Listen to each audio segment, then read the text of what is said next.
राधे राधे। आप सभी को हलषष्ठी माता की व्रत की हार्दिक शुभकामनाएं। आइए आज हम हलषष्ठी माता की एक बहुत ही सुंदर कथा सुनते हैं। प्राचीन काल में एक ग्वालिन थी जिसके प्रसव का समय अत्यंत निकट आ चुका था। वह प्रसव पीड़ा से बहुत व्याकुल थी। दूसरी ओर उसका चित्त गौरस के विक्रय में लगा हुआ था। उसने विचार किया कि यदि बच्चा उत्पन्न हो गया तो दूध दही ऐसे ही पड़ा रह जाएगा। ये सोचकर वह झट से उठी और सिर पर गौरस रखकर मटकियां लेकर बेचने निकल चल दी। आगे उसे बहुत ही कष्टदायक पीड़ा हुई तो वह झरबेरी के पेड़ के नीचे गई और वहां पर उसने एक बहुत ही सुंदर बालक को जन्म दिया। लेकिन वो ग्वालिन इतनी अल्हड़ थी कि उसने अपने बच्चे को, अपने नवजात शिशु को वहीं झरबेरी के पेड़ के नीचे ऐसे ही छोड़ दिया और दूध लेकर बेचने के लिए निकल गई। संयोगवश उस दिन हलषष्ठी का दिन था। गाय और भैंस का मिश्रित दूध होने पर उसने भैंस का दूध बताकर सबको, ग्रामीणों को सारा दूध बेच दिया और ग्रामीणों को बहुत ठगा। इस कारण से हलषष्ठी माता उससे क्रोधित हो गई। जिस झरबेरी के पेड़ के नीचे उसने अपने बच्चा छोड़ा था ना, उसी के समीप पर एक कृषक हल जोत रहा था।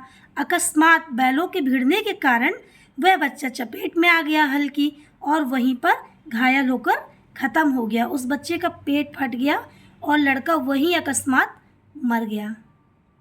कृषक ने जब ये देखा तो उसे बहुत ही दुख हुआ, बहुत पश्चाताप हुआ कि उसे बहुत बड़ी हत्या का पाप लगा है, एक नवजात शिशु की हत्या का पाप लगा है। लेकिन उसने धैर्य नहीं खोया। उसने अपने आगे पीछे सिर घुमाकर देखा तो उसे अपने खेत के बगल में छिउरी पाती इस तरह लगे हुए दिखे। उसने तुरंत ही इन छिउरी पाती को तोड़ लिया और उन्हें सुई और धागा बनाकर उस बच्चे के पेट को सिल दिया और सिलने के बाद उस बच्चे को सुरक्षित वहीं रख दिया।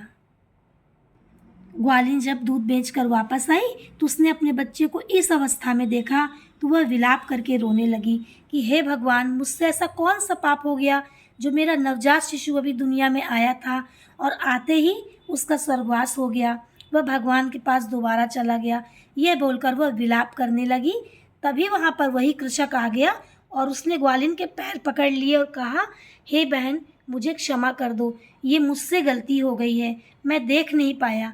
लेकिन तुम्हारी भी गलती थी, तुमने इतने छोटे नवजात शिशु को पैदा करके यहाँ क्यों छोड़ दिया? और अगर छोड़ा था तो मुझे बताकर चली जाती कम से कम। देखो, जाने अनजाने इतना बड़ा अनर्थ हो गया। मेरे हल के नीचे तुम्हारा नवजात शिशु आ गया और वह काल को प्राप्त हो गया। तब ग्वालिन ने कहा, नहीं भाई, इसमें तुम्हारा कोई दोष नहीं है, ये मेरे कर्मों की सज़ा है। जो भूल मैंने जानबूझकर की थी, हलषष्ठी माता ने मुझे उसी की सज़ा दी है। मैंने जानबूझकर गाय का और भैंस का, दोनों का दूध मिलाकर, दोनों का दही मिलाकर उन सभी माताओं को बेच दिया झूठ बोलकर, जिन्होंने आज हलषष्ठी माता का व्रत रखा था। हलषष्ठी माता के व्रत के दिन गाय के दूध को पीना, गाय के दूध से बने हुए चीज़ों को खाना वर्जित होता है। लेकिन मैंने झूठ बोलकर उन माताओं को भैंस का दूध समझ के पकड़ा दिया और उनसे ठगी किया। मुझे उसी का फल प्राप्त हुआ है। अब मुझे इसका पश्चाताप करना ही पड़ेगा। ग्वालिन ने मन ही मन विचार किया कि मैं इस काम का पश्चाताप करूंगी और मैं उन सब से जाकर माफ़ी मांगूंगी, भले वो मुझे जान से ही क्यों ना मार दें। मेरा बच्चा तो चला गया, इस दुनिया में रहने का क्या फ़ायदा, इसलिए अब मैं पश्चाताप करूंगी। तो ग्वालिन ने नंगे पैर दौड़ते हुए अपने घर गई और घर जाकर भैंस का दूध, भैंस का दही लेकर आई और जाकर उसी गांव में गई और वहां जाकर सबसे माफ़ी मांगी। जिन जिन घरों में उसने झूठ बोलकर गाय के दूध को बेचा था, वहां जाकर उसने उन महिलाओं से माफ़ी मांगी और कहा कि मुझे लालच हो गया था, मैंने आप लोगों को धोखा दिया है, मुझे क्षमा कर दीजिए और ये भैंस का दूध ले लीजिए। मैं इसका पैसा भी नहीं लूँगी, मूल्य नहीं लूँगी, मैं पश्चाताप करना चाहती हूँ, मुझे क्षमा कर दीजिए।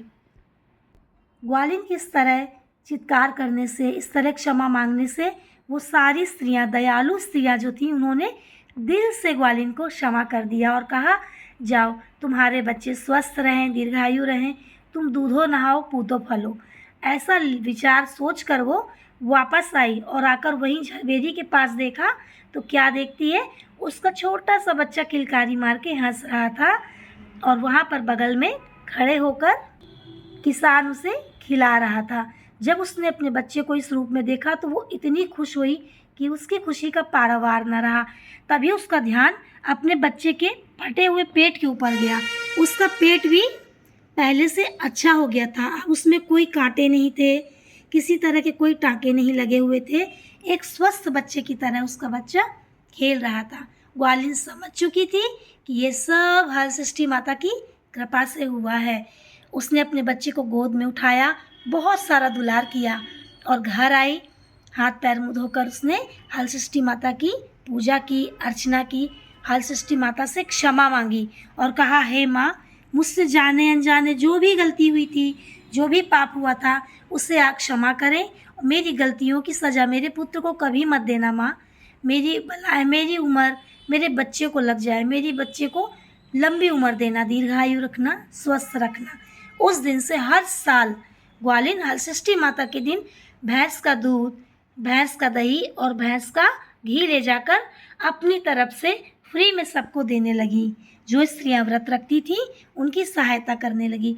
हलषष्ठी माता की कृपा से उस ग्वालिन का बेटा बहुत ही दीर्घायु हुआ, यशस्वी हुआ। जैसे हलषष्ठी माता ने ग्वालिन की सारी गलतियों को क्षमा किया था, वैसे हम सब की सारी गलतियों को क्षमा करना माँ। पूजा करने में जो भी जाने अनजाने गलती हुई हो उसे क्षमा कीजिएगा और हमारे बच्चों पर, हमारे परिवार पर अपनी शुभ कृपा बनाए रखिएगा। जो माँ आपकी सच्चे मन से पूजा करे उसके बच्चों को हमेशा दीर्घायु रखिएगा, स्वस्थ रखिएगा। बहुत लोग कहते हैं कि हलषष्ठी माता का व्रत कब करना चाहिए, पूजा कब करना चाहिए, संतान होने के पहले या संतान होने के बाद। तो हलषष्ठी माता की पूजा करनी चाहिए संतान होने के बाद। अगर आपकी संतान हो जाती है तो अगली साल से आप हलषष्ठी माता को आभार प्रकट करने के बाद हलषष्ठी माता का पूजन करें, विधिवत उनकी पूजा करें और उनसे आशीर्वाद लें। अगर कोई ऐसी स्त्री है जिसके गर्भ होने वाला है या कोई ऐसी स्त्री है जिनके बच्चे नहीं हैं, उन्हें बैठकर हलषष्ठी माता की पूजा में शामिल होकर कथा ज़रूर सुननी चाहिए। जो हलषष्ठी माता की कथा बड़े प्रेम भाव से सुनते हैं, दूसरों को सुनाते हैं, माता उन पर हमेशा कृपा करती हैं। तो बोलिए हलषष्ठी माता की जय।